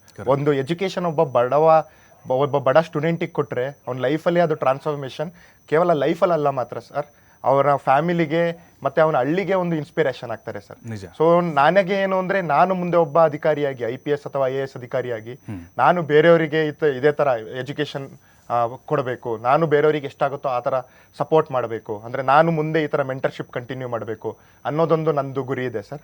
So ನಾವು ನನಗೆ ಶಿವಕುಮಾರ ಸ್ವಾಮೀಜಿಗಳು ಅವರು ಎಷ್ಟೋ ವರ್ಷದಿಂದ ದಶಕಗಳಿಂದ ಮಾಡ್ಕೊಂಡು ಬಂದಿದ್ದಾರೆ ಸರ್, ಅವರ ಇನ್ಸ್ಪಿರೇಷನ್ ನನಗೂ ಕೂಡ ಅದನ್ನು ಕಂಟಿನ್ಯೂ ಮಾಡಬೇಕು ಅನ್ನೋದು ಸರ್. ನಿಜ ನಿಜ. ಈಗ ನಿಮ್ಮ ಕುಟುಂಬದ ಬಗ್ಗೆ ಹೇಳಿದ್ರಿ ನೀವು. ಈಗ ಸಪೋರ್ಟ್ ಅಂತ ಬಂದಾಗ ನಮ್ಗೆ ಯಾರಾದರೂ ಪ್ರೋತ್ಸಾಹ ಕೊಡೋರು ಬೇಕಾಗುತ್ತೆ. ಈಗ ಫ್ಯಾಮಿಲಿ, ಫ್ರೆಂಡ್ಸು ಅಥವಾ ನಿಮ್ಮ ಟೀಚರ್ಸು ಅಥವಾ ಬ್ಯಾಚ್ಮೇಟ್ಸು ಇವ್ರನ್ನ ನೆನೆಸ್ಕೊಳ್ಳೋದಾದ್ರೆ ಈ ಟೈಮಲ್ಲಿ? ಸರ್ ನನ್ನ ಕೇಸಲ್ಲಿ ನಾನು 2023 ಇಲ್ಲಿಗೆ ಬಂದೆ ಸರ್. ಅಲ್ಲಿಂದ ಹಿಡಿದು ನನಗೆ ನವೋದಯ ಸೀನಿಯರ್ಸ್ ಇರ್ಬೋದು, ನನ್ನ ಅಣ್ಣಂದ್ರು ಇರ್ಬೋದು, ಅಂದರೆ ನಾನು ಅವರ ಬ್ಲಡ್ ರಿಲೇಟಿವ್ ಅಲ್ಲ ಅಂದರೂ ಕೂಡ ನನಗೆ ಒಂದು ಬ್ರದರ್ ಫಿಗರ್ ಆಗಿ ನಿಂತು ಎಲ್ಲ ಥರ ಸಪೋರ್ಟ್ ಮಾಡ್ಕೊಂಡು ಬಂದಿದ್ದಾರೆ ಸರ್. ಅದೇ ಥರ ನನ್ನ ಫ್ಯಾಮಿಲಿ ಇರ್ಬೋದು, ನನ್ನ ಸುತ್ತಮುತ್ತಿನ ನನ್ನ ಮೆಂಟರ್ಸ್ ಇರ್ಬೋದು. ಸೊ ನನ್ನ ಅಣ್ಣ ಒಬ್ಬರಿದ್ದಾರೆ, ಅವರು ನನಗೆ ಮೇನ್ಸ್ ಅಥವಾ ಇಂಟರ್ವ್ಯೂ ಪ್ರತಿದಿನ ನನಗೆ ಗೈಡ್ ಮಾಡ್ಕೊಂಡು ಬಂದಿದ್ದಾರೆ ಸರ್. ಸೊ ಆ ಥರ ಮೆಂಟರ್ಶಿಪ್ ಸಿಗೋದು, ಮತ್ತು ಇನ್ನು ನನ್ನ ತಂಗಿಯರು, ನನ್ನ ಅಕ್ಕಂದರು, ಅವರ ಸಪೋರ್ಟ್ ಸಿಸ್ಟಮ್, ನನಗೇನನ್ಸುತ್ತೆ ನಾವು ಎಫರ್ಟ್ ಹಾಕೋದಕ್ಕೆ ಎಲ್ಲರೂ ರೆಡಿ ಇರ್ತೇವೆ ಸರ್. ಬಟ್ ಅದೇ ಯಾವಾಗ ಒಂದು ಸಪೋರ್ಟ್ ಸಿಸ್ಟಮ್ ಇರುತ್ತೋ ಆ ಎಫರ್ಟ್ ಹಾಕೋದಕ್ಕೂ ಕೂಡ ಒಂದು ಧೈರ್ಯ ಬರುತ್ತೆ ಸರ್.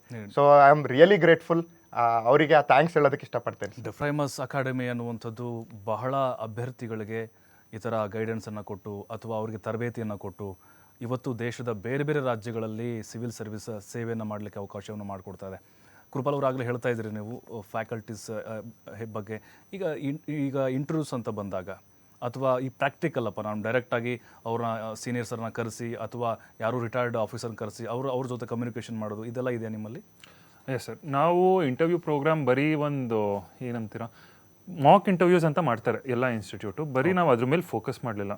ನಾವೇನು ಮಾಡಿದ್ವಿ, ಫಸ್ಟು ಇಶ್ಯೂಗಳನ್ನ ಒಂದಿಷ್ಟು ಎಕ್ಸ್ಪೀರಿಯನ್ಸ್ಡ್ ಆಫೀಸರ್ಸ್ನ ಕರೆಸಿ, ಯಾರು PMO ಅಲ್ಲಿ ಕೆಲಸ ಮಾಡಿದ್ದಾರೆ, ವರ್ಲ್ಡ್ ಬ್ಯಾಂಕಲ್ಲಿ ಕೆಲಸ ಮಾಡಿದ್ದಾರೆ, ಆ ಆಫೀಸರ್ಸ್ ಎಲ್ಲ ರಿಟೈರ್ಡ್ ಆಗಿರೋರು, ಅವ್ರನ್ನೆಲ್ಲ ಕರೆಸ್ಬಿಟ್ಟು ಸ್ಟೂಡೆಂಟ್ಸಿಗೆ ಒಂದು ಇನ್ಫಾರ್ಮೇಷನ್ ಥರ ಈಗ ಏನು ನಡೀತಿದೆ, ರಿಯಾಲಿಟಿ ಏನಿದೆ. ಯಾಕಂದರೆ ಪುಸ್ತಕದಲ್ಲಿ ಓದೋದು ಒಂಥರ, ರಿಯಲ್ ಆಗಿ ಏನು ನಡೀತಿದೆ ಅನ್ನೋದು ಇನ್ನೊಂಥರ. ಈ ಥರ ಒಂದಿಷ್ಟು ಸೆಷನ್ಸ್ ಕಂಡಕ್ಟ್ ಮಾಡಿದ್ವಿ ಸರ್. ಅದ್ರ ಜೊತೆ ಮಾಕ್ ಪ್ಯಾನಲ್ಸ್ ಮಾಡಿದ್ವಿ. ಮಾಕ್ ಪ್ಯಾನಲ್ಸ್ಗೂ ಎಲ್ಲ ಎಕ್ಸ್ಪೀರಿಯನ್ಸ್ಡ್ ಆಫೀಸರ್ಸ್ನ ಕರ್ಕೊಬಂದ್ವಿ. ಅದ್ರ ಜೊತೆ ಇನ್ನೊಂದು ಏನು ಮಾಡಿದ್ವಿ ಅಂದರೆ, ಈ ಆಫೀಸರ್ಸ್ ಏನಾಗುತ್ತೆ ಅಂದರೆ ಈಗ ಯಂಗ್ ಏಜಲ್ಲಿ ಇವ್ರು ಒಳಗಡೆ ಹೋಗ್ತಾರೆ, UPSC ಬಿಲ್ಡಿಂಗ್ ಅಂತ ಹೋದಾಗ ಪವರ್ ಅನ್ನೋದು ಫಸ್ಟ್ ಟೈಮ್ ನೋಡ್ತಾರೆ. ಡೆಸ್ಕು, ಇಂಟರ್ವ್ಯೂ ಡೆಸ್ಕ್, ಅಲ್ಲೇ ಅವ್ರಿಗೆ ಒಂಥರ ಭಯ ಸ್ಟಾರ್ಟ್ ಆಗುತ್ತೆ ಸುಮಾರು ಜನ ಆಸ್ಪಿರೆಂಟ್ಸ್ಗೆ. ಭಯ ಅನ್ನೋದಕ್ಕಿಂತ ಅದೊಂದು ಎನ್ವಿರಾನ್ಮೆಂಟ್ ಫೆಮಿಲಿಯರ್ ಇರಲ್ಲ. ಅದಕ್ಕೆ ಅಂತ ನಾವು ಅವ್ರ ಸಬ್ಜೆಕ್ಟ್ ರಿಲೇಟೆಡ್ ಆಫೀಸರ್ಸ್ ಹತ್ರನೇ ಕರ್ಕೋಗಿ ಅವ್ರ ಆಫೀಸಲ್ಲೇ ಒಂದು ಸ್ವಲ್ಪ ಪಾಠ ಮಾಡಿಸಿ, ಆದಷ್ಟು ಒಂದು ಇವ್ರ ಗೈಡೆನ್ಸ್ ಕೊಡಿ ಅಂತ ರಿಕ್ವೆಸ್ಟ್ ಮಾಡಿ ಆಫೀಸರ್ಸಿಂದೆಲ್ಲ. ಈ ರೀತಿ ಒಂದು ಸ್ವಲ್ಪ ಇಂಟರ್ವ್ಯೂ ಪ್ರೋಗ್ರಾಮಲ್ಲಿ ಅವ್ರಿಗೆ ಎನ್ರಿಚ್ ಆಗೋ ಥರ ನಾವು ಮಾಡಿದ್ವಿ ಸರ್. ಇದು ನಮ್ಮ ಕಡೆಯಿಂದ ಮಾಡಿರೋ ನಿಜ ಒಂದು ಸಣ್ಣ ಪ್ರಯತ್ನ. ಓಕೆ. ಈಗ ತಮ್ಮ ಅಕಾಡೆಮಿ ಬೇರೆ ಬೇರೆ ಅಕಾಡೆಮಿಗೆ ನಾವು ಕನ್ಸಿಡರ್ ಮಾಡಿದ್ರೆ ಹೇಗೆ ಅದು ಡಿಫ್ರೆಂಟ್ ಆಗುತ್ತೆ? ಮತ್ತು ನೀವು ಹೇಳ್ತಾ ರೆಸಿಡೆನ್ಷಿಯಲ್ ನಮ್ಮದು ಓನ್ಲಿ 1 ಅಂತ ಹೇಳಿ ಕರ್ನಾಟಕದಲ್ಲಿ. ಹೌದು ಸರ್, ರೆಸಿಡೆನ್ಷಿಯಲ್ ಪ್ರೋಗ್ರಾಮ್ ನಾವು ಒಬ್ಬರೇ ಸರ್ ಕರ್ನಾಟಕದಲ್ಲಿ ಸ್ಟಾರ್ಟ್ ಮಾಡಿರೋದು ಇಲ್ಲಿವರೆಗೂ. ರೆಸಿಡೆನ್ಷಿಯಲ್ ಫೆಸಿಲಿಟಿ ಏನಕ್ಕೆ ಸ್ಟಾರ್ಟ್ ಮಾಡಿದ್ದೀವಿ ಅಂದರೆ, ಈಗ ಸ್ಟೂಡೆಂಟ್ಸ್ ಎಷ್ಟೊಂದು ಜನ ಬೆಂಗಳೂರಿಂದ ಹೊರಗಡೆ ಬರ್ತಾರೆ. ಈಗ ನೋಡಿ, ಇವ್ರು ಮನೋಜ್ ಬಂದಿದ್ದಾರೆ, ಈ ಥರ ಸುಮಾರು ಜನ ಎಲ್ಲೆಲ್ಲಿಂದನೋ ಬರ್ತಾರೆ ಸರ್. ಅಂದರೆ ಬಂದಿಲ್ಲ ಅವ್ರು, ಐ ಮೀನ್ ಟು ಸೇ ಬಂದಾಗ ಅವ್ರಿಗೆ ಮೇನ್ ಪ್ರಾಬ್ಲಮ್ಸ್ ಬರೋದು ಫುಡ್ಡು, ಹಾಸ್ಟೆಲ್ಲು ಮತ್ತು ಒಳ್ಳೆ ಎಜುಕೇಷನ್ ಸಿಗಬೇಕು ಅಂತ. ಸೊ ಅವರು ನಮ್ಮ ಒಂದು ಸಿವಿಲ್ ಸರ್ವಿಸಸ್ ಹಬ್ ಅನ್ನೋದು ಚಂದ್ರಾಲಿ ಹೋಟೆಲ್ ಆಗಿದೆ. ಇಲ್ಲಿ ಅವ್ರಿಗೆ ತುಂಬ ತೊಂದರೆ ಆಗ್ತಿದೆ ಇನ್ ಟರ್ಮ್ಸ್ ಆಫ್ ಫುಡ್ ಇರಲಿ, ಇನ್ ಟರ್ಮ್ಸ್ ಆಫ್ ಸ್ಟೇ ಇರಲಿ. ಅದಕ್ಕೆ ಅಂತಲೇ ನಾವು ರೆಸಿಡೆನ್ಷಿಯಲ್ ಪ್ರೋಗ್ರಾಮ್ ತಗೊಬಂದ್ವಿ. ಬೇರೆ ಅಲ್ಲಿ ಬಂದಾಗ ಅವ್ರ ಫುಡ್ ಬಗ್ಗೆ, ಸ್ಟೇ ಬಗ್ಗೆ ಏನೂ ತಲೆ ಕೆಡ್ಸ್ಕೊಳ್ಳೋದಿಲ್ಲ. And they can will take care of them completely. Even faculties ಅಷ್ಟೇ, ನಾವು ಡೆಲ್ಲಿಯಿಂದನೇ ಸುಮಾರು ಜನ ಫ್ಯಾಕಲ್ಟೀಸ್ ಕರಿತಿದ್ದೀವಿ. ತುಂಬ ಫೇಮಸ್ ಇರೋ ಫ್ಯಾಕಲ್ಟೀಸ್ ಆಲ್ ಓವರ್ ಇಂಡಿಯಾ, ಅವ್ರನ್ನೂ ಕರಿತಿದ್ದೀವಿ. ಹೈದ್ರಾಬಾದಿಂದ ಕರಿತಾ ಇದ್ದೀವಿ. ಈ ರೀತಿ ನಮ್ಮ ಅಕಾಡೆಮಿ ಒಂದು ಡಿಫ್ರೆಂಟ್ ಮಾಡಲಲ್ಲಿ we are trying to run. Especially ಈಗ ಲೈಬ್ರರಿನೂ ಇದೆ. ನಮ್ಮ ಲೈಬ್ರರಿ ಅವ್ರು ಹೇಳ್ದಂಗೆ, ಚಂದನ್ ಹೇಳ್ದಂಗೆ, ಆ ಎಕೋಸಿಸ್ಟಮೇ ಬೇರೆ. ಯಾಕಂದರೆ ಸೀನಿಯರ್ಸ್ ಸಿಗ್ತಾರೆ, ಜೂನಿಯರ್ಸ್ ಇರ್ತಾರೆ, ಇಂಟರ್ಮಿಂಗಲ್ ಆದಾಗ ಯಾರು ಒಂದ್ಸರಿ ಕ್ಲಿಯರ್ ಆಗಿದ್ದಾರೆ ಅವ್ರ ಜೊತೆ ಮಾತಾಡಿದಾಗ ಅವ್ರಿಗೊಂದು ಕನೆಕ್ಟ್ ಆಗುತ್ತೆ. ಆ ಕನೆಕ್ಷನಿಂದ ಅವ್ರು ಇನ್ನೂ ಒಂದು ಪ್ರೋತ್ಸಾಹ ಬರುತ್ತೆ. ಇವತ್ತು ಡೆಫಿನೆಟ್ಲಿ ಲೈಬ್ರರಿಲಿ ಚಂದನ್ ರ್ಯಾಂಕ್ ಬಂದಿರೋದು ಅವ್ರಿಗೊಂಥರ ಮೋಟಿವೇಶನ್ ಆಗಿರುತ್ತೆ. ಇನ್ನೇನು ಪ್ರಿಲಿಮ್ಸ್ ಬರ್ತಾ ಇದೆ ಹತ್ರ, ಅವ್ರು ಇನ್ನೂ ಜೋಶಲ್ಲಿ ಓದ್ತಾರೆ. ನಮ್ಮಲ್ಲೇ ಒಬ್ಬರು ಆದರು ಅನ್ನೋ ಒಂದು ಭಾವನೆ ಬರುತ್ತೆ. ನಿಜಕ್ಕೂ ಅದನ್ನು ಅಂದರೆ ಮೋಟಿವೇಶನ್ ಈಗ ಓಕೆ ಈಗ ಪರ್ಟಿಕ್ಯುಲರ್ಲಿ ನಮಗೆ ಸಬ್ಜೆಕ್ಟ್ ಇರುತ್ತೆ ಅದಕ್ಕೇನು IPS IAS ಏನು ನಿಮಗೆ ಸಿವಿಲ್ಗೆ ಏನಿರುತ್ತೋ ಅದು ಸಬ್ಜೆಕ್ಟ್ ನೀವು ಅದನ್ನು ರೆಡಿ ಮಾಡ್ತಾ ಇರ್ತೀರಿ. ಬಟ್ ಅದರ ನಾವು ನೋಡೋದಾದರೆ ಮೋಟಿವೇಶನ್ ಹೇಗಿರುತ್ತೆ ಅಂತ, ಅಂದರೆ ಗುರಿ ರೀಚ್ ಆಗಬೇಕು ಅಂದರೆ ನಮ್ಮ ಏಮನ್ನು ರೀಚ್ ಆಗಬೇಕು ಅಥವಾ ನಾವು ಸಕ್ಸಸ್ ಆಗಲೇಬೇಕು, ಆ ಮೋಟಿವೇಶನ್ ನಿಮ್ಮಲ್ಲಿ ಇರುತ್ತಾ ಹೆಂಗೆ? ಸರ್ ಹೌದು, ಮೋಟಿವೇಶನ್ ಇನ್ ಟರ್ಮ್ಸ್ ಆಫ್ ಆಫೀಸರ್ಸ್ನ ಕರೆಯೋದು, ಸೀನಿಯರ್ ಆಫೀಸರ್ಸ್ನ ಕರೆಸ್ತಾನೆ ಇರ್ತೀವಿ. ಅವರು ಒಂದ್ಸರಿ ಆಫೀಸರ್ಸ್ ನೋಡಿದಾಗ, ಅವ್ರಿಗೆ ಸರ್ವಿಂಗ್ ಆಫೀಸರ್ಸ್ ನೋಡಿದಾಗ ಅವ್ರಿಗೂ ಒಂದು ಹುಮ್ಮಸ್ ಬರುತ್ತೆ, ಅವ್ರ ಜೊತೆ ಇಂಟ್ರಾಕ್ಟ್ ಮಾಡಿದಾಗ ಒಂದು ಹುಮ್ಮಸ್ ಬರುತ್ತೆ. ಆಮೇಲೆ ಒಂದು ಕಾನ್ಸ್ಟೆಂಟ್ ಟಚ್ ಅಂತ ಇರಬೇಕು ಸರ್, ಮೆಂಟರ್ಶಿಪ್ ಟಚ್ ಇದ್ದಾಗ ಅವಾಗ ಸ್ಟೂಡೆಂಟ್ಸ್ಗೂ ಓಕೆ ಸಮ್ಟೈಮ್ಸ್ ಲೋ ಫೀಲ್ ಆಗ್ತಾರೆ, ಏನಾದರೂ ಕನ್ಫ್ಯೂಷನಲ್ಲಿ ಇರ್ತಾರೆ. ಆ ರೀತಿಲಿ ಒಂದು ಪ್ರೋತ್ಸಾಹ ಕೊಡ್ತಿದ್ದಾಗ ಅವರೇ ದಾರಿ ಡೆವಲಪ್ ಆಗ್ತಾರೆ, ಅವರೇ ಮೋಟಿವೇಶನಿಂದ ಕೆಲಸ ಮಾಡ್ತಾರೆ. ಇಲ್ಲಿ ಮೇಯ್ನಾಗಿ ಡಿಸಿಪ್ಲಿನ್ ತುಂಬ ಇಂಪಾರ್ಟೆಂಟ್ ಸರ್. ಡಿಸಿಪ್ಲಿನಿಗೆ ಯಾವುದಾದ್ರೂ ಒಂದು ಟಚ್ ಪಾಯಿಂಟ್ ಇರಬೇಕು, ಯಾರಾದರೂ ಒಬ್ರು ಹೇಳ್ತಿರ್ಬೇಕು, ಇಲ್ಲ ನೀವು ಲೇಟ್ ಆಗ್ತಾ ಇದೆಯಾ, ನೀವು ಕರೆಕ್ಟಾಗಿ ಹೋಗ್ತಾ ಇಲ್ಲ, ಅಥವಾ ನೀವು ಹೋಗ್ತಿರೋ ದಾರಿಯಲ್ಲಿ ಜಾಸ್ತಿ ಮಾರ್ಕ್ಸ್ ಬರಲ್ಲ, ಈ ಥರ ಏನಾದರೂ ಹೇಳಿದಾಗ ಅವ್ರಿಗೆ ಅದೊಂದು ಉಪಯೋಗಕ್ಕೆ ಬರುತ್ತೆ. Definitely sir, definitely. ಚಂದನ್, ಈಗ ನೀವು ಹೇಳ್ತಾ ಇದ್ರಿ ಸಪೋರ್ಟಿಂಗ್ ನಮಗೆ ಯಾರ್ಯಾರಿದ್ರು ಅಂಥೇಳಿ, ನಿಮಗೆ ಡೇ 1ಇಂದ ಇಲ್ಲಿವರೆಗೂ ಪಾಸ್ಔಟ್ ಆಗೋವರೆಗೂ ನಿಮಗೆ ಯಾರ್ಯಾರು ಕೈ ಹಿಡಿದ್ರು, ಯಾರು ನಿಮಗೆ ಸಹಾಯ ಮಾಡಿದರು, ಅಥವಾ ಯಾರು ನಿಮಗೆ ಚಂದನ್ ಮಾಡಿ ನಿಮ್ಮಿಂದ ಆಗತ್ತೆ ಇದು ಅಂಥೇಳಿ ಯಾರು ಪುಷ್ ಮಾಡಿದವರು, ಎಲ್ರಿಗೂ ನೀವು ಈ ಟೈಮ್ನಲ್ಲಿ ನೆನೆಸ್ಕೊಳ್ಬೋದು ನೀವು? ಸರ್ ನಮ್ಮ ಅಪ್ಪ ಅಮ್ಮ ತುಂಬ ಸಪೋರ್ಟ್ ಮಾಡಿದ್ದಾರೆ ಸರ್. ಅವ್ರ ಸಪೋರ್ಟ್ ಇಲ್ಲದೆ ಇಷ್ಟು ದೂರ ನಂಗೆ ಬರೋಕ್ಕೆ ಸಾಧ್ಯನೇ ಇರ್ತಿರಲಿಲ್ಲ ಸರ್. ಕಂಪ್ಲೀಟಾಗಿ ಮನೇಲೇ ಓದಿದ್ರಿಂದ ಮನೇಲೇ ನಂಗೆ ಎನ್ವಿರಾನ್ಮೆಂಟ್ ಕ್ರಿಯೇಟ್ ಮಾಡ್ಕೊಂಡು ಕೊಟ್ಟರು ಸರ್. ನಮ್ಮ ಅಪ್ಪ ಆಗಿರ್ಬೋದು, ನಮ್ಮ ಅಮ್ಮ ಆಗಿರ್ಬೋದು, ಎಲ್ಲ ಥರ ಫೆಸಿಲಿಟೀಸ್ ಮಾಡ್ಕೊಂಡು ಕೊಟ್ಟಿದ್ರು ಸರ್ ಓದೋಕ್ಕೆ. ಅದು ತುಂಬ ಯೂಸ್ ಆಯಿತು ಸರ್. ಯಾಕಂದರೆ UPSC ತುಂಬ long process sir. And mental health ತುಂಬ ಇಂಪಾರ್ಟೆಂಟ್ UPSCಯಲ್ಲಿ. ಆ ಮೆಂಟಲ್ ಹೆಲ್ತಿಗೆ ಅಪ್ಪ ಅಮ್ಮನ ಸಪೋರ್ಟ್ ತುಂಬ ಇಂಪಾರ್ಟೆಂಟ್ ಸರ್. ನಮ್ಮ ಅಪ್ಪ ಅಮ್ಮನ ಸಪೋರ್ಟ್ ಇಂದ one of the main reasons ನನ್ನ ಹಾರ್ಡ್ ವರ್ಕ್ ಜೊತೇಲಿ ಅದಕ್ಕಿಂತ ಜಾಸ್ತಿ ಅಪ್ಪ ಅಮ್ಮಂದು ಆಶೀರ್ವಾದ ಮತ್ತು ಅವ್ರದ್ದು ಸಪೋರ್ಟ್ ಅಂತ ಹೇಳ್ತೀನಿ ಸರ್. ಸೆಕೆಂಡ್ ಬಂದು ನನ್ನ ಫ್ರೆಂಡ್ಸ್ ಸಪೋರ್ಟ್ ಸರ್, ತುಂಬ ಸಪೋರ್ಟ್ ಮಾಡಿದ್ದಾರೆ ಸರ್. ಫ್ರೆಂಡ್ಸ್ ಜೊತೇಲಿ ಸೀನಿಯರ್ಸು ಸರ್. ನಮ್ಮ ಕಾಲೇಜ್ USB GKVKಯಲ್ಲಿ ಎನ್ವಿರಾನ್ಮೆಂಟ್ ಇದೆ ಸರ್ UPSC ಪ್ರಿಪೇರ್ ಆಗೋಕ್ಕೆ. ನಮ್ಮ ಸೀನಿಯರ್ಸ್ ಎಲ್ಲ ನಮಗೆ ತುಂಬ ಹೆಲ್ಪ್ ಮಾಡ್ತಿದ್ರು ಸರ್. ಅಂದರೆ ಯಾವ ಥರ ಪ್ರಿಪೇರ್ ಆಗಬೇಕು, ಯಾವ ಥರ ರಿಸೋರ್ಸಸ್ ಫಾಲೋ ಮಾಡಬೇಕು, ಯಾವ ಥರ ಎಲ್ಲ ಹ್ಯಾಂಡಲ್ ಮಾಡಬೇಕು, ಅದೆಲ್ಲ ತುಂಬ ಹೆಲ್ಪ್ ಮಾಡಿದ್ದಾರೆ ಸರ್. ಇದೆಲ್ಲದಕ್ಕಿಂತ ಇಂಪಾರ್ಟೆಂಟು ದೇವ್ರ ಆಶೀರ್ವಾದ ಸರ್. ನಾನು ತುಂಬ ದೇವ್ರನ್ನ ನಂಬೋ ವ್ಯಕ್ತಿ. ಸೊ ನನಗೆ ಇವತ್ತು ಏನು ಈ ಜಾಗದಲ್ಲಿ ಕೂತಿದ್ದೀನಿ, ಇವಾಗ ಏನು ಈ ರ್ಯಾಂಕ್ ಬಂದಿದೆ, ಅದಕ್ಕೆಲ್ಲ ಮೇನ್ ಕಾರಣ ದೇವ್ರ ಆಶೀರ್ವಾದ ಅಂತಲೂ ಹೇಳ್ಬೋದು ಸರ್. ದೇವರ ಆಶೀರ್ವಾದ, ಅಪ್ಪ ಅಮ್ಮನ ಆಶೀರ್ವಾದ ಮತ್ತು ಫ್ರೆಂಡ್ಸ್ ಮತ್ತು ನನ್ನ ಸೀನಿಯರ್ ಸಪೋರ್ಟಿಂದ ತುಂಬ ಯೂಸ್ ಆಗಿದೆ ಸರ್ ನನಗೆ. ನಿಜ. ಈ ಪ್ರೈಮಸ್ದು ಅದು ಮೆಂಟರ್ಶಿಪ್ದೆಲ್ಲ ಹೇಗಿರ್ತಾ ಇತ್ತು ಅಂತ ನಿಮಗೆ ಅದರ ಬೆನಿಫಿಟ್ಸ್ ಹೇಳೋದಾದರೆ? ಹೌದು ಸರ್. ಪ್ರೈಮಸಲ್ಲಿ ಮೆಂಟರ್ಶಿಪ್ ಕೊಡ್ತಾಯಿದ್ರು ಸರ್. ಅಂದರೆ ನಾವೇನಾದರೂ ಡೌಟ್ಸ್ ಕೇಳಿದರೆ ಅವರು ಅದನ್ನು ಕ್ಲಾರಿಫೈ ಮಾಡ್ತಿದ್ರು. ಆ್ಯಂಡ್ ಲೈಬ್ರರಿಯಲ್ಲೂ ಅಷ್ಟೇ ಸೀನಿಯರ್ಸ್ ಇರ್ತಿದ್ರು. ಮತ್ತು ಕೃಪಾಲ್ ಸರ್ ಹತ್ರ ಇಂಟರ್ವ್ಯೂ ಗೈಡೆನ್ಸು ಮತ್ತು ಎಸ್ಸೆ ಗೈಡೆನ್ಸ್ ಎಲ್ಲ ಕೃಪಾಲ್ ಸರಿಂದ ಎಸ್ಸೆ ಹೆಂಗೆ ಇಂಪ್ರೂವ್ ಮಾಡ್ಕೋಬೇಕಂತ ಎಲ್ಲ ತುಂಬ ಚೆನ್ನಾಗಿ ಗೈಡ್ ಮಾಡಿದ್ದಾರೆ ಸರ್. ಈಗ ನಿಮಗೆ ಈಗ ನಾವು ಸಹಜವಾಗಿ ಸಿವಿಲ್ ಸರ್ವಿಸ್ ಅಂತ ಹೇಳಿದ್ರೆ DCSP ಜನರ ಸೇವೆ ಮಾಡೋಕ್ಕೋಸ್ಕರ ಇದನ್ನ ಆಯ್ಕೆ ಮಾಡ್ಕೊಂಡಿದ್ದಾರೆ ಅಂತ ನಾವು ಅನ್ಕೊಳ್ತೀವಿ. ಅಲ್ಲ, ನಿಮಗೂ ಅದೇನ ಅಂದರೆ ಸಿವಿಲ್ ಸರ್ವಿಸ್ ಅಂದರೆ ಸರ್ವಿಸಲ್ಲಿ ಮಾಡಲೇಬೇಕು ಅಥವಾ ನಾವೇನಾದರೂ ಸಮಾಜಕ್ಕೆ ಕೊಡಬೇಕು, ಆ ಒಂದು ಇಂಟೆನ್ಷನ್ ನಿಮ್ಗೆ ಬೇಸಿಕಲಿ ಇದೆ ಹೆಂಗೆ ಅಂತ? ಹೌದು ಸರ್. ನಂದು ಬೇಸಿಕಲಿ ಮೇನ್ ಮೋಟಿವೇಶನ್ ಬಂದು ನನ್ನ ದೇಶದ್ದು ಇವಾಗ ಅಮೃತ್ ಕಾಲ್ ಅಂತ ಕರೀತಿದ್ದಾರೆ ಸರ್. 75ಇಂದ 100 ಇಯರ್ಸ್ವರೆಗೂ 2047ಅಲ್ಲಿ ಅಷ್ಟರಲ್ಲಿ ಇಂಡಿಯಾ ಡೆವಲಪ್ಡ್ ಆಗಬೇಕು ಅಂತ ಇದೆ ಸರ್. ಆ ಜರ್ನಿಯಲ್ಲಿ ನಾನು ಪಾರ್ಟಿಸಿಪೇಟ್ ಮಾಡಬೇಕು.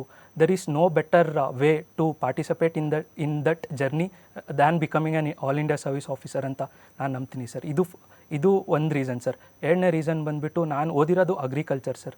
ಸೊ ಅಗ್ರಿಕಲ್ಚರಲ್ಲಿ ಓದುವಾಗ ನನಗೆ ಅಗ್ರಿಕಲ್ಚರಲ್ಲಿ ಇರೋ ಪ್ರಾಬ್ಲಮ್ಸು ಮತ್ತು ನಾವು ಜನರಿಗೆ ಹೆಲ್ಪ್ ಮಾಡೋ ಹೊತ್ತಿಗೆ ನಾನು ಪರ್ಸನ್ ಹೆಂಗೆ ಅಂದರೆ ಸರ್, ಇವಾಗ ಒಬ್ರಿಗೆ ಜನರಿಗೆ ಹೆಲ್ಪ್ ಮಾಡೋ ಹೊತ್ತಿಗೆ ನಂಗೆ ತುಂಬ ಖುಷಿ ಆಗುತ್ತೆ ಸರ್. ಅವ್ರ ಮುಖದಲ್ಲಿ ಸ್ಮೈಲ್ ನೋಡೇ ನನಗೆ ಮೋಟಿವೇಟ್ ಆಗ್ತಿತ್ತು sir. So I thought UPSC is the best way so that I can follow my passion of helping people ಅಂತ ಅನಿಸ್ತು sir. That is what has kept me going sir. ನೋಡಿ, Primus ಅನ್ನುವಂಥ ಒಂದು academy ನೀವೇನಾದರೂ ಸೇರಬೇಕು, ಅಲ್ಲಿ ಇದೇ ರೀತಿ ಮನೋಜ್ ಹಾಗೆ ಚಂದನ್ ಅವರ ಹಾದಿಯಲ್ಲಿ ಸಾಗಬೇಕು, IPS IAS IFS ಯಾವುದೇ ಆಗಿರ್ಬೋದು ಸಿವಿಲ್ ಸರ್ವಿಸನ್ನು ನಾವು ಅಟೆಂಡ್ ಮಾಡಬೇಕು ಅಥವಾ ಗೆಲ್ಲಬೇಕು ಅಂತ ಹೇಳಿದ್ರೆ ಖಂಡಿತ ಈ ಅಕಾಡೆಮಿಗೆ ಸೇರಿಕೊಳ್ಳೋದ್ರಲ್ಲಿ ಯಾವುದೇ ಡೌಟ್ ಇಲ್ಲ ಅಂತ ಹೇಳ್ಬೋದು. ಯಾಕಂತ ಹೇಳಿದ್ರೆ ಇವರಿಬ್ಬರೇ ನಮಗೆ ಕಣ್ಣೆದುರೇ ಸಾಕ್ಷಿಯಾಗಿ ಕಾಣಿಸ್ತಾ ಇದ್ದಾರೆ. ಮನೋಜ್ ಅವರೇ, ಈಗ ಎಲ್ಲೊಂದು ಕಡೆ IPS IAS ಅಂದರೆ ಒಂದು ರೀತಿ ಟಫು, ಕಠಿಣ, ಅದಕ್ಕೆ ಎಫರ್ಟ್ ಬೇಕೇ ಬೇಕು ಅಂತ ಹೇಳಿ, ನಿಜಕ್ಕೂ ಅಷ್ಟು ಟಫ್ ಇರುತ್ತಾ ಅಂತ ಹೇಳಿ? ಸರ್ ನನ್ನ ಪ್ರಕಾರ ಹೌದು ಸರ್, ಯಾಕಂದರೆ ಪ್ರತಿ ವರ್ಷ 10 ಲಕ್ಷ ಜನ ಬರೀತಾರೆ. ಕರೆಕ್ಟ್. ನಾನು ಸ್ವಂತ ನೋಡಿದ್ದೇನೆ, ತುಂಬ ಡೆಡಿಕೇಟೆಡ್ ಎಫರ್ಟ್ಸ್ ಹಾಕ್ತಾರೆ. UPSC ಅಂದರೆ ಕೇವಲ ಕೊನೆಗೆ in the end IAS IPS ಆಗೋದು ಕೇವಲ 380 ಪೀಪಲ್. ಅಂದರೆ ಬೇರೆಯವ್ರು ಯಾರು ಆಗಿರಲ್ಲ, ಅವರು ಡಿಸರ್ವಿಂಗ್ ಅಲ್ಲ ಅಂತ ಅಲ್ಲ, ಜಸ್ಟ್ ಬಿಕಾಸ್ ಕೆಲವು ಸಲ ಹಣೆ ಬರ ಅಂತ ಇರುತ್ತೆ, ಲಕ್ ಅಂತ ಇರುತ್ತೆ. ಅದ್ರ ಜೊತೆಗೆ ನಮ್ಮ ಎಫರ್ಟ್ ಕೂಡ ಎಷ್ಟು ನಾವು ಪ್ರತಿ ವರ್ಷ ಏನಾಗುತ್ತೆ, ಇದು 1 ಅಟೆಂಪ್ಟ್ 2 ಅಟೆಂಪ್ಟಲ್ಲಿ ಕ್ಲಿಯರ್ ಮಾಡೋದಕ್ಕೆ ಸ್ವಲ್ಪ ಕಷ್ಟ, ಅದು ಎಸ್ಪೆಷಲಿ ಮೆಂಟರ್ಶಿಪ್ ಇಲ್ಲ ಅಂದರೆ. ಸೊ ಆ ಒಂದು ಗೈಡೆನ್ಸ್ ಸಿಕ್ತು, ಒಂದು ರೈಟ್ ಡೈರೆಕ್ಷನಲ್ಲಿ ನಡೀತಿದ್ದೀವಿ ಅಂದರೆ ಆವಾಗ ಒಂದು ಐಡಿಯಾ ಬರುತ್ತೆ ಸರ್. ಪ್ರತಿ ಸಲ ಸೋಲ್ತೇವೆ, ನಾನು ಫಸ್ಟ್ ಟೈಮ್ ಮೇನ್ಸಲ್ಲಿ ಸೋತೆ, ನೆಕ್ಸ್ಟ್ ಟೈಮ್ ಇಂಟರ್ವ್ಯೂಲ್ಲಿ ಸೋತೆ, ಈ ಸಲ ರ್ಯಾಂಕ್ ಬಂದಿದೆ. ಅದೇ ಸಲ ನನ್ನ ಪ್ರಕಾರ ಏನು ಡೆಡಿಕೇಶನ್ ಆ್ಯಂಡ್ ಪರ್ಸಿವರೆನ್ಸ್ ಸರ್.